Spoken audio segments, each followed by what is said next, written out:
नमस्कार दोस्तों, स्वागत है आप सभी लोगों का एक बार फिर से आपके अपने चैनल जन कवि जय हो में। दोस्तों, अभी के इस सेशन में हम उत्तराखंड जीके को पढ़ने वाले हैं और उत्तराखंड जीके के अंतर्गत आज जिस टॉपिक की हम शुरुआत करने वाले हैं उसका नाम है उत्तराखंड की नदियाँ। अभी तक उत्तराखंड के अंदर हम लोग किन किन टॉपिकों को कवर कर चुके हैं, उत्तराखंड का जो भौगोलिक परिचय है उसके अंदर हम लोग स्थिति एवं विस्तार को पढ़ चुके हैं, उत्तराखंड की पर्वत चोटियों को हम यहाँ पर देख चुके हैं। उसके अलावा जो ग्लेशियर है उत्तराखंड के, उनको हम अपनी कल की लास्ट क्लास में पढ़ चुके हैं। तो आज आप सबसे पहले हेडिंग डाल दीजिए दोस्तों, उत्तराखंड की नदियाँ। क्या हेडिंग डालोगे? उत्तराखंड की नदियाँ। और जो आज हमने पढ़ना है, जिस टॉपिक को हमने आज यहाँ पर कंप्लीट करना है, तो सबसे पहले आप लोग डालेंगे भागीरथी नदी तंत्र। 4 नदी तंत्र हमने पढ़ने हैं उत्तराखंड की नदियों के अंदर। एक भागीरथी नदी तंत्र, दूसरा अलकनंदा नदी तंत्र, तीसरा आपका यमुना नदी तंत्र और चौथा आपका काली नदी तंत्र। तो सबसे पहले देखिए, जो भागीरथी है इसका उद्गम कहां से होता है, आपको ध्यान रखना है। गौमुख एक जगह है और वहां पर है आपका गंगोत्री ग्लेशियर। कौन सा ग्लेशियर? गंगोत्री ग्लेशियर। यहां से क्या होता है, भागीरथी नदी का उद्भव होता है। किस तरीके से?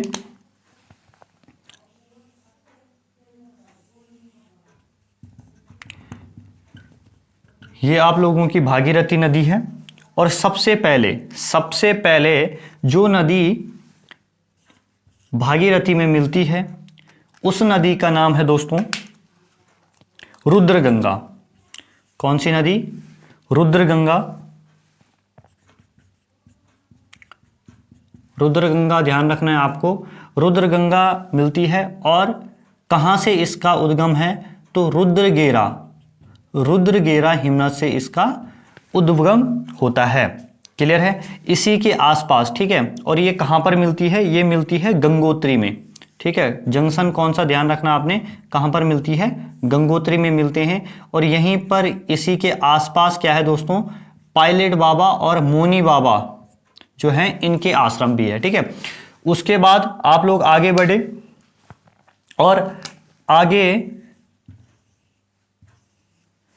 जो है आप लोगों को ध्यान रखना है, एक जगह पड़ती है भैरव घाटी। कौन सी जगह? भैरव घाटी एक स्थान पड़ता है। वहां पर एक और नदी मिलती है जिसका नाम है जाड़गंगा, ठीक है। और इसको ही जानवी भी बोला जाता है। क्या बोला जाता है? जानवी भी बोला जाता है। और जो इसका उद्गम स्थान है दोस्तों, वो कहां से है? वो थांगला दर्रे से है, जो कहां पड़ता है? टकनौर के अंदर पड़ता है। उसके बाद आप लोग थोड़ा सा आगे बढ़ाया आप लोगों ने ये तंत्र।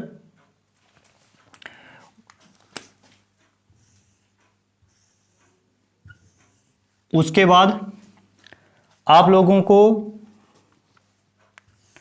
एक और जंक्शन मिलता है, ठीक है। एक और नदी यहां पर मिलती है, उसका नाम है दोस्तों केदारगंगा।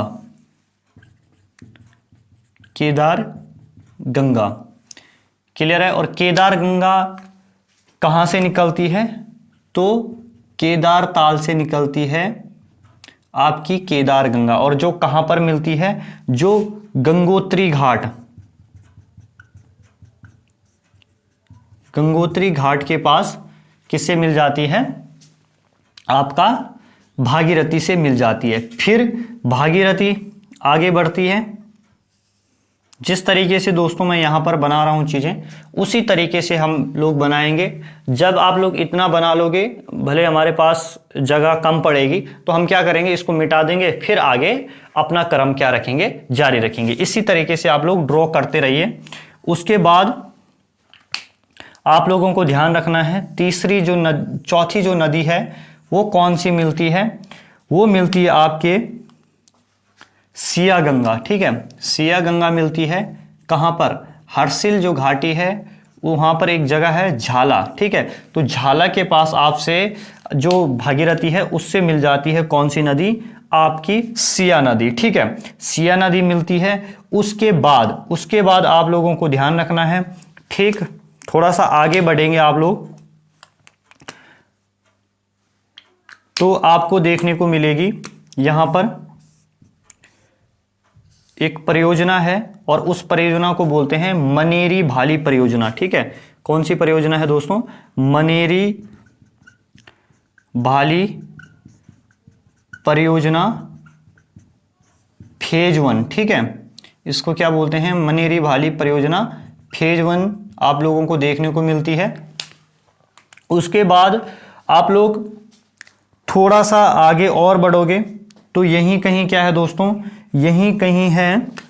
अब देखो यहां से थोड़ा सा आगे आप लोग बढ़े तो इधर कहीं आप लोगों को एक वाटरफॉल देखने को मिलता है, जहां पर आप अगर आप उत्तरकाशी के तो आप लोगों ने देखा होगा कि बहुत सारे लोग वहां पर जो भी जाता है उधर तो फोटो जरूर खिंचा के आता है। ठीक है, तो उस फॉल का नाम पता होगा आप लोगों को, उसको बोलते हैं खेड़ी जलप्रपात।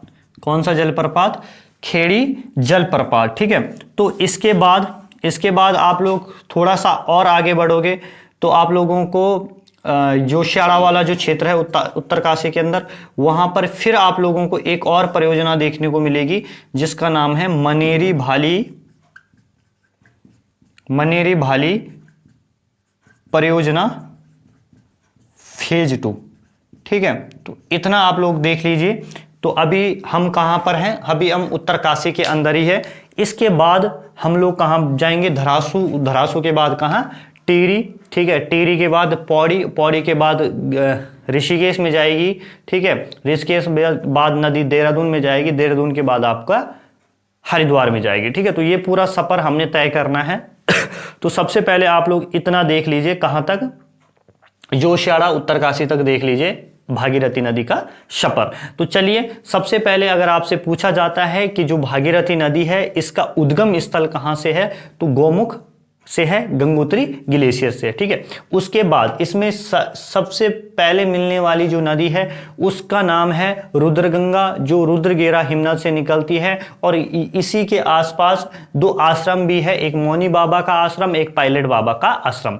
उससे आप ठीक थोड़ा सा आगे बढ़े तो आप लोगों को एक और नदी बाईं ओर से मिलती हुई दिखाई देगी। आप लोगों को नदी तो क्या बोले इनको, लेकिन छोटी छोटी गाड़ें जो होती हैं, गाड़ बोला जाता है इनको गढ़वाली में। तो थांगला दरे से एक छोटी सी गाड़ निकलती है जिसको बोलते हैं जाड़ गंगा, जो भैरव घाटी के पास मिल जाती है, किससे, आपकी भागीरथी नदी से। उसके बाद केदार ताल से केदार गंगा निकलती है। ठीक है, जो किससे मिल जाती है, भागीरथी नदी से मिल जाती है। उसके बाद सिया नदी निकलती है जो झाला के पास हर्सिल घाटी में, किससे मिल जाती है, भागीरथी नदी से मिल जाती है। जब आप थोड़ा सा आगे चलते हो, ठीक है, तो यहां पर शायद एक और नदी है। ठीक है, गंगोरी के पास। ठीक है, गंगोरी के पास आप लोग ध्यान रखना। ठीक है, मनेरी भाली परियोजना फेज 2 से पहले एक और नदी मिलती है गंगोरी के पास, जो बहुत काफी इंपॉर्टेंट है दोस्तों, ये इसको भूलना मत। उसका नाम है अस्सी गंगा। ठीक है, और इसका जो उद्गम स्थान है वो है डोडी ताल। ठीक है, तो डोडी ताल से निकलने वाली जो आपकी अस्सी गंगा है वो कहां पर मिलती है, वो मिलती है गंगोरी में। ठीक है, स्पेशल आप लोग इस पॉइंट को ध्यान रखना, मिसिंग हो गया था ये, कि अस्सी गंगा कहां से निकलती है, डोडी ताल से निकलती है और गंगोरी नामक स्थान पर वो भागीरथी से मिल जाती है। उसके बाद आप लोगों को मनेरी भाली परियोजना फेज 1 देखने को मिलती है। ठीक है, और उसके बाद ठीक है, आपको यहाँ पर एक वाटरफॉल देखने को मिलेगा। पूछ सकता है एग्जामिनर कि खैड़ी जलप्रपात कहाँ है, खैड़ी वाटरफॉल कहाँ है, तो ये आपका कहाँ पर है, ये आपका भागीरथी नदी के तट पर है। ठीक है, और कई लोग आप लोग देखोगे फेसबुक में, ठीक है, जो उत्तरकाशी आता है या किसी को घूमने जाना होता है, मैं तो नहीं गया हूं वहां पर पर्सनली, लेकिन मैंने लोगों की व्हाट्सएप इंस्टाग्राम के माध्यम से बहुत सारे लोगों की इस जलप्रपात के पास फोटो देखी है। ठीक है, उसके बाद आप लोगों को ध्यान रखना है, आप लोग थोड़ा सा आगे बढ़े, आपका जोशियाड़ा वाला क्षेत्र आ जाता है, उत्तरकाशी, मेन उत्तरकाशी में आप आ जाते हैं, तो उसके बाद आप लोगों को एक और परियोजना देखने को मिलती है जिसका नाम है मनेरी भाली परियोजना फेज 2। ठीक है, तो आई होप आप लोगों को इतना समझ में आ गया होगा। चलिए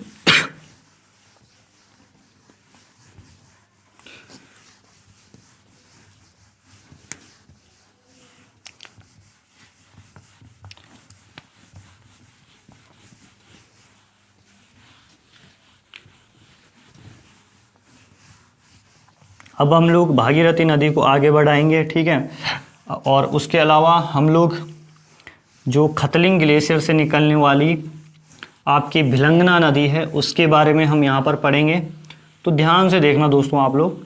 ठीक है, तो आप लोगों ने देख लिया था। ठीक है, जोशियाड़ा के बाद धरासू के बाद आते हुए, ठीक है, आप लोगों को सीधा आ जाना है, ये आप लोगों को यहां से लानी है दोस्तों। कौन सी नदी? ये आपने लाई यहां से भागीरथी नदी आप लोग ला रहे हो। ठीक है, भागीरथी नदी है ये, और इस स्थान, ठीक है, अब जहां पे इससे क्या मिलेगी, भिलंगना मिलेगी, तो उस स्थान को बोला जाता है दोस्तों क्या, गणेश प्रयाग। ठीक है, क्या बोला जाता है, गणेश प्रयाग बोला जाता है, जो आज टिहरी डैम में डूब चुका है। तो आप लोगों को क्या ध्यान रखना है, यहां से हम चीजों को देखेंगे, तो इधर कहीं है दोस्तों खतलिंग ग्लेशियर। ठीक है, कौन सा ग्लेशियर है, खतलिंग ग्लेशियर है, और यहां से कौन सी नदी आती है, यहां से निकलती है दोस्तों एक नदी आती है जिसका नाम है भिलंगना। ठीक है, कौन सी नदी आती है, भिलंगना आती है, और इधर इसकी एक और सहायक नदी है दोस्तों जिसका नाम है मेदगंगा। ठीक है, मेदगंगा अगर आपसे पूछे तो किसकी सहायक नदी है, भिलंगना नदी की सहायक नदी है। बिल्कुल इसी तरीके से, जिस तरीके से मैं ड्रॉ कर रहा हूं दोस्तों, इसी तरीके से आप लोगों ने चीजों को यहां पर देखना है। उसके अलावा आप लोगों को 3 तालों के नाम लिखने हैं। एक है महासर ताल, दूसरा है आपका मंसूर ताल, और तीसरा है आपका सहस्त्र ताल। तो इस सहस्त्र ताल से निकलती है दोस्तों धर्म गंगा। ठीक है, कौन सी गंगा, धर्म गंगा। मंसूर ताल से निकलती है दोस्तों दूध गंगा। आपके मासर ताल से निकलती है बाल गंगा। तो इन 3 का आप लोगों ने ध्यान रखना है, और जहां जिस स्थान पर ये तीनों मिलती है उस स्थान को बोलते हैं बूढ़ा केदार, और ये कहां पड़ता है, टिहरी में पड़ता है।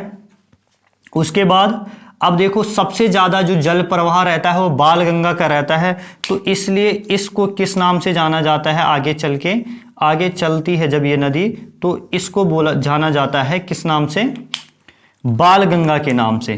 किस नाम से, बाल गंगा के नाम से जाना जाता है।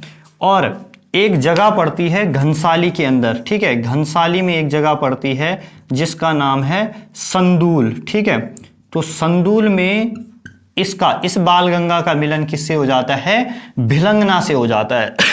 ठीक है, तो अब आगे जो ये नदी है ये किस नाम से आगे बढ़ती है, आगे बढ़ती है भिलंगना के नाम से। ठीक है, तो भिलंगना के नाम से आगे बढ़ती है, और गणेश प्रयाग जो स्थान है वहां पर ये किससे मिल जाती है, वहां पर ये नदी मिल जाती है आपका किससे, किस नदी से, आपकी भागीरथी नदी से। तो इतना आप लोगों को ध्यान रखना है दोस्तों। उसके बाद क्या चीजें ध्यान रखनी है, आगे बढ़ी। ठीक है, भिलंगना और किसका, भागीरथी का मिलन कहां पर होता है, गणेश प्रयाग में होता है। और आपसे पूछा जाएगा कि जो पूरा लंबाई है किसकी, जो पूरी लंबाई है भिलंगना की वो कितनी है, तो आप लोग ध्यान रखना 110 किलोमीटर किसकी लंबाई है, भिलंगना की लंबाई है। क्लियर है, इसके बाद आप लोगों को कुछ नहीं करना है, आपने भागीरथी और भिलंगना का मिलन करा लिया। उसके बाद एक जगह पड़ती है टिहरी में ही, कौन सी, देवप्रयाग। ठीक है, देवप्रयाग में क्या होता है, देवप्रयाग में एक और नदी आती है जिसका नाम क्या है, अलकनंदा है।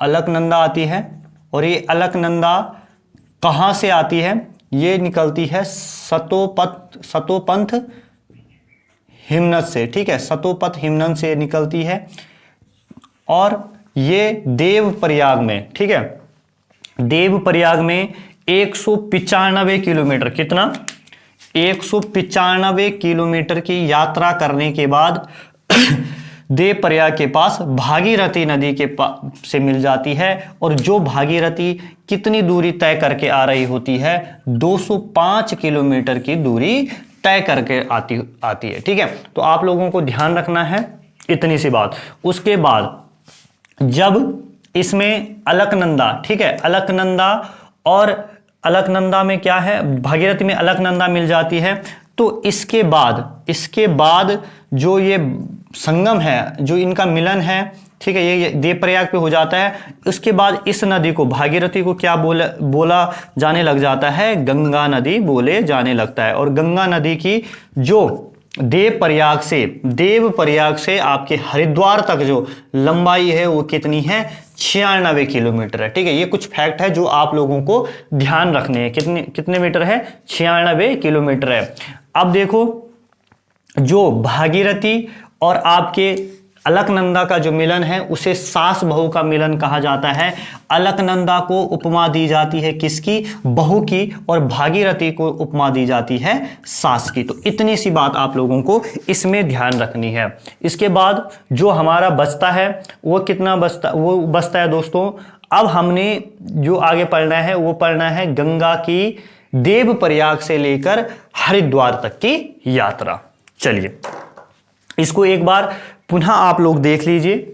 सबसे पहले हमने कहां तक लाया था, हमने जोशियाड़ा जो मनेरी भाली परियोजना फेज 2 है वहां तक ला दिया था भागीरथी नदी को। उसके आगे हमने उसको बढ़ाया, ठीक है, तो गणेश प्रयाग जो स्थान है वहां पर भागीरथी से भिलंगना का मिलन होता है। और भिलंगना जो नदी है, ठीक है, वो उसका जो उद्गम होता है वो खतलिंग ग्लेशियर से होता है। घनसाली के पास उससे बाल गंगा का मिलन होता है। और बाल गंगा किन किन नदियों से मिलकर बनी है, मासर ताल से निकलती है बाल गंगा खुद, मंसूर ताल से निकलती है दूध गंगा, और सहस्त्र ताल से निकलती है दूध गंगा, धर्म गंगा, और बूढ़ा केदार जो टिहरी के अंदर पड़ता है वहां पर इन तीनों नदियों का मिलन होता है। और आगे ये बाल गंगा के रूप में आगे बढ़ती है।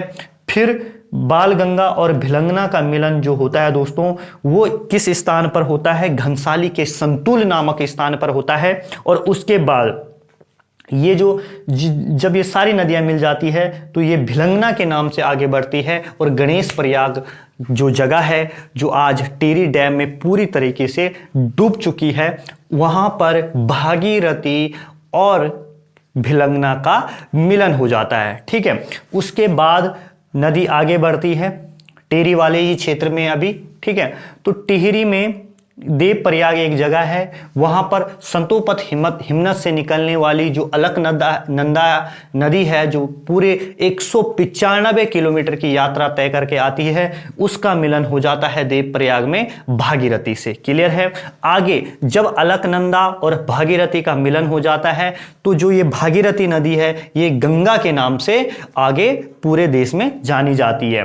तो उसके बाद आप लोगों को ध्यान रखना है कि गौमुख से लेकर देवप्रयाग तक भागीरथी की जो लंबाई है वो कितनी है, 205 किलोमीटर है। लेकिन देवप्रयाग से आपके हरिद्वार तक जो गंगा की लंबाई है वो कितनी है, 96 किलोमीटर है। और अगर आपसे पूरा पूछे कि भारत में गंगा की लंबाई कितनी है तो आप लोगों को ध्यान रखना है 2525 किलोमीटर है।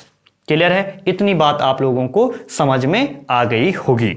चलिए अब मैं इसको मिटा देता हूं और अब हम पढ़ने वाले हैं किसके बारे में, जो गंगा का देवप्रयाग से लेकर कहां तक का सफर है आपका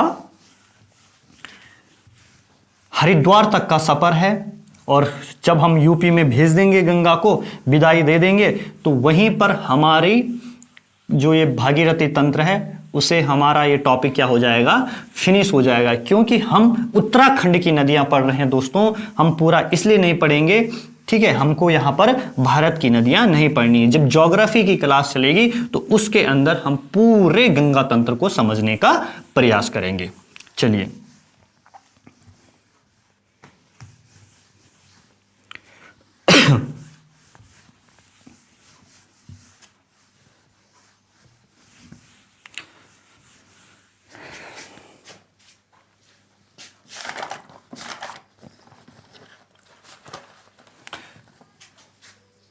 चलिए दोस्तों, देखिए एक साइड से,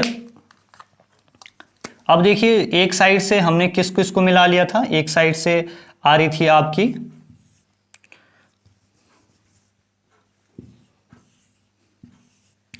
ये थी आपकी अलकनंदा,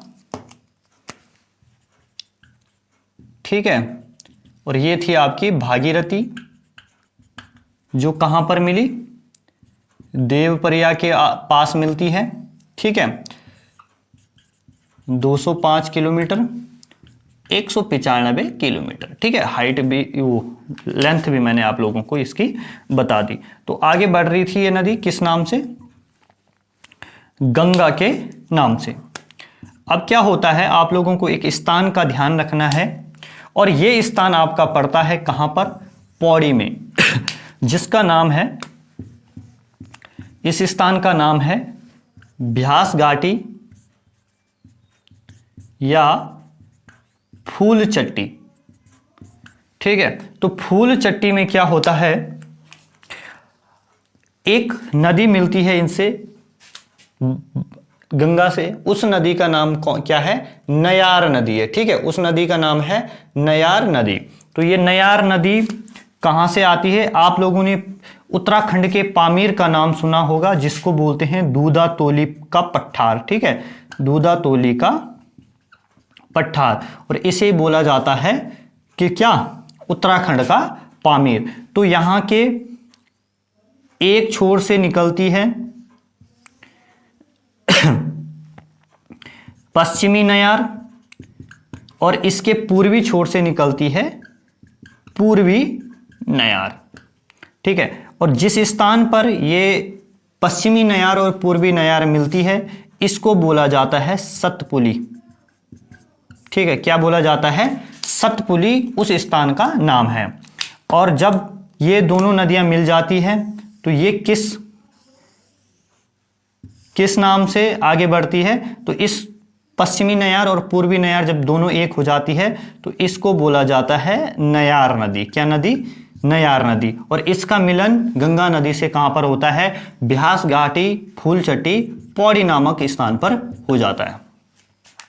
चलिए, उसके बाद आप लोग आइए कहां पर, अब देखिए आगे गंगा नदी बढ़ती है और ऋषिकेश ध्यान रखना है दोस्तों आपको, ठीक है, ऋषिकेश में आती है। और ऋषिकेश आपको पता है कहां पड़ता है, देहरादून के अंदर ही पड़ता है। और यहां पर एक और नदी मिलती है, चंद्रभागा नदी मिलती है, किससे, गंगा से। और ये कहां से निकलती है, चंद्रबाड़ी ताल से निकलती है। क्लियर है। उसके बाद आप लोगों को ध्यान रखना है, उसके बाद आप लोग आइए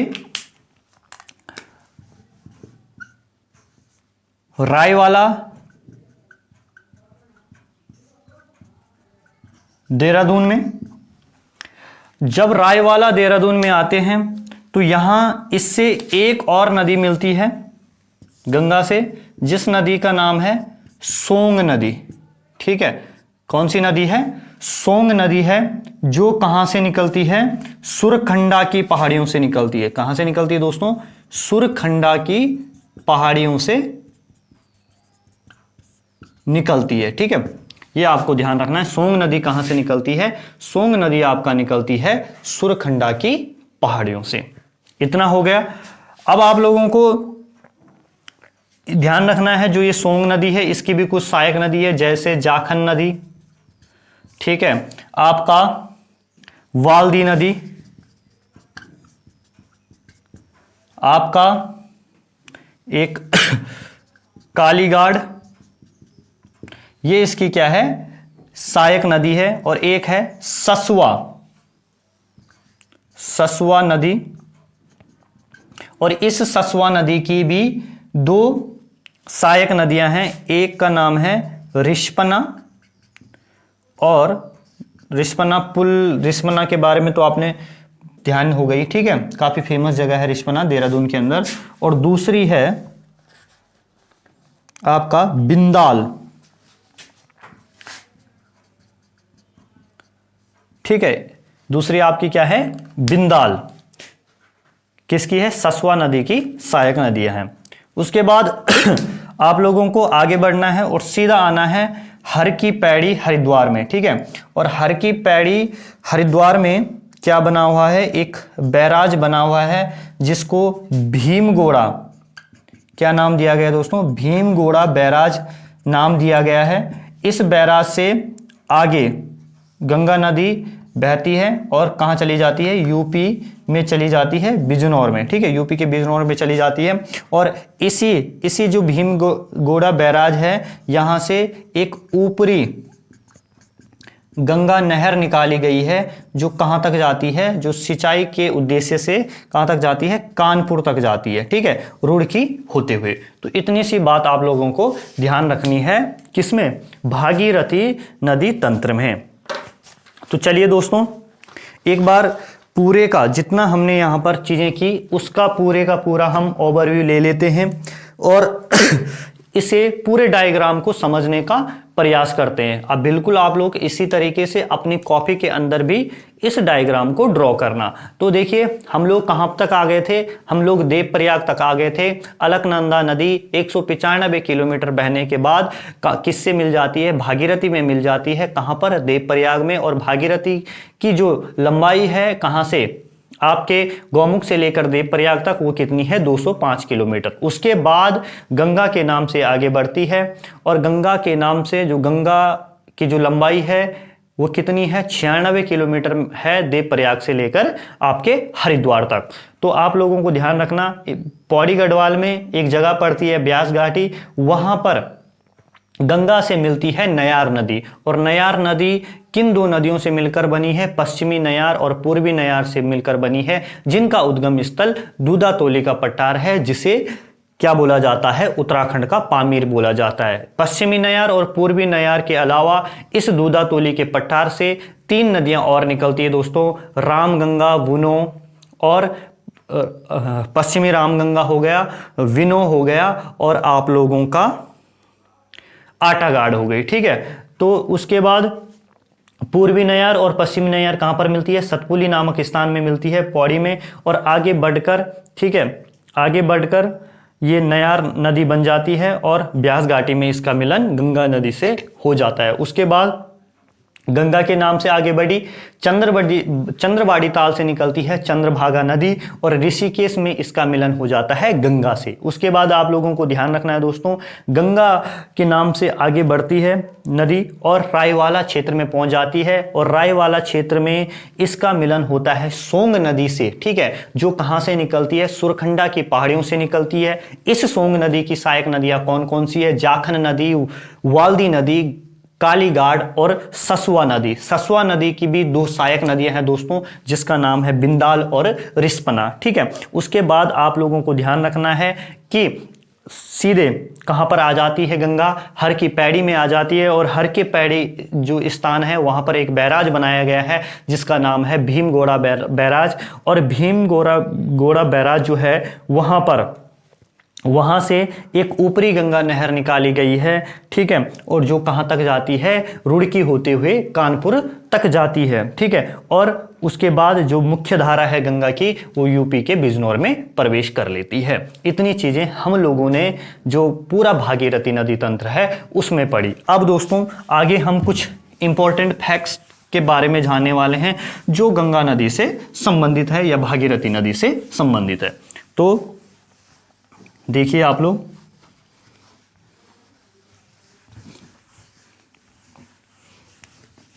काफी हार्डनेस आ जाती है इसमें।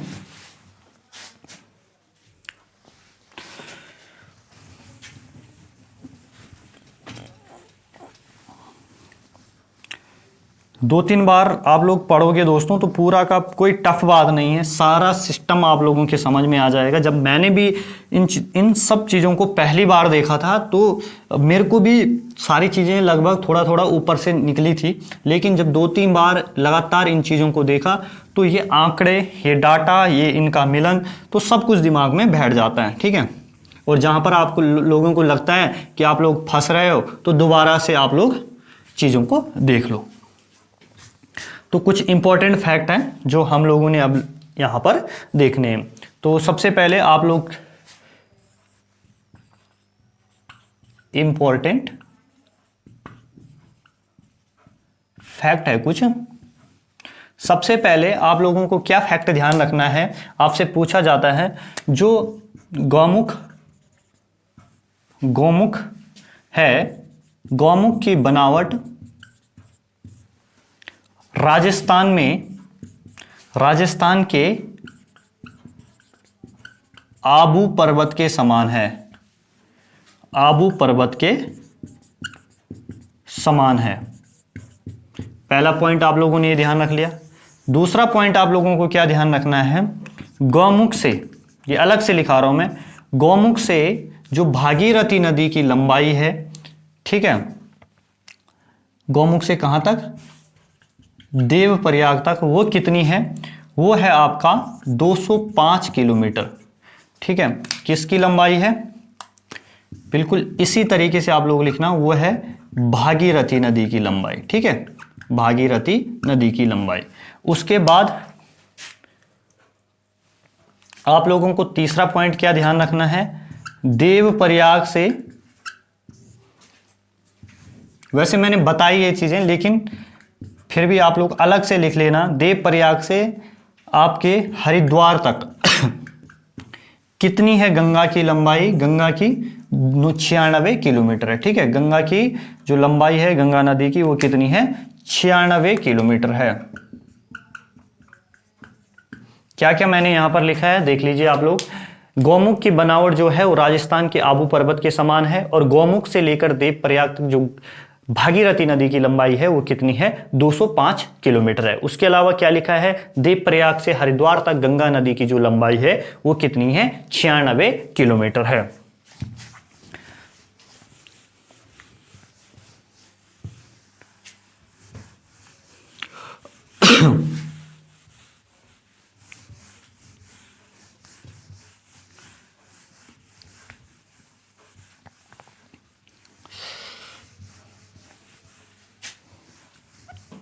चलिए अब आप लोग देख लीजिए उसके अलावा कुछ और फैक्ट है। सास किसे बोला जाता है, बहू किसे बोला जाता है, तो सास बोला जाता है किसको, भागीरथी नदी को। बहू बोला जाता है किसको, अलकनंदा नदी को। क्लियर है। उसके अलावा आप लोगों को क्या ध्यान रखना है, भारत में गंगा की कुल लंबाई कितनी है, ये पूछे आपसे कोई तो बता देना 2525 किलोमीटर। ठीक है।